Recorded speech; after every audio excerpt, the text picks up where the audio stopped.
હું 1.5 દિવસ જે કામ માટે મારું રૂટિંગ હોય છે કે સોમ મંગળ ને બુધ ગાંધીનગર હોય, એમાં 2 દિવસ અમારી સમિતિ આખા ગુજરાત સરકારની જે સમિતિ છે એ સમિતિના ઓડિટ પાડો હોય છે, એટલે દરેક ડિપાર્ટમેન્ટનું ઓડિટ દૂર કરવાનું હોય, એમાં અધિકારી ટોપ લેવલનો હોય, એમાં ઘણા બધા કામ થતા હોય.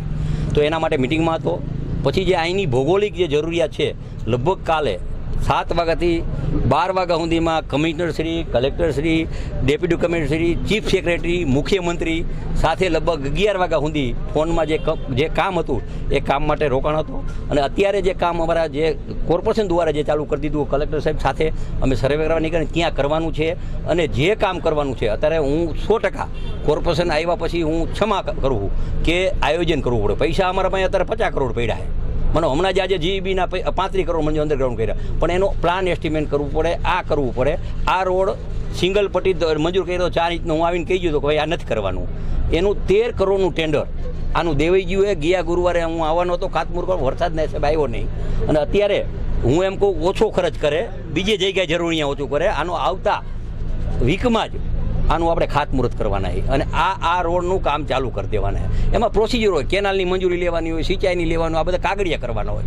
માનો કે અત્યારે જીઈબીની વાત કરી, એટલે આવા જે પણ આશરે એકાદા વર્ષમાં અમે સાથે મળી અને સરકારમાં જે પણ જરૂરી છે 5-15 રોડ કરશી, જે કરશી સારા થવા જોઈએ એ 100% ખાતરી આપી. અને બીજું અત્યારે જે નાની મોટી તકલીફ છે તો હું ક્ષમા કરું કે અમારી ડિપાર્ટમેન્ટ રાતથી જાગી અને પ્રશ્ન પૂરો કરી દેશે.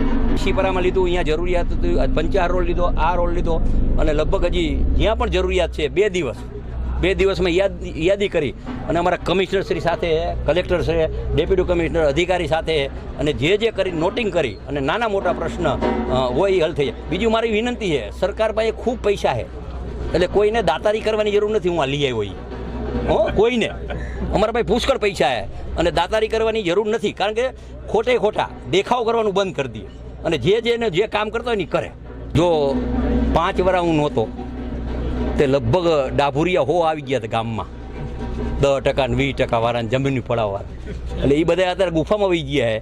એટલે એમાં એનો હાસે છે. બીજું ગોપાલ ઇટાલી જાય, મારા ઘરના યાદથી વરા પહેલાં જવાબ આપ્યો હતો, નરેન્દ્રભાઈની મધર વિશે બોલ્યા હતા. એટલે ગમે તે અહીં લડવા આવે હું રાજીનામું દઈ દઉં અને એને 2 કરોડ રૂપિયા હું આપીશ, એ જીતે તો.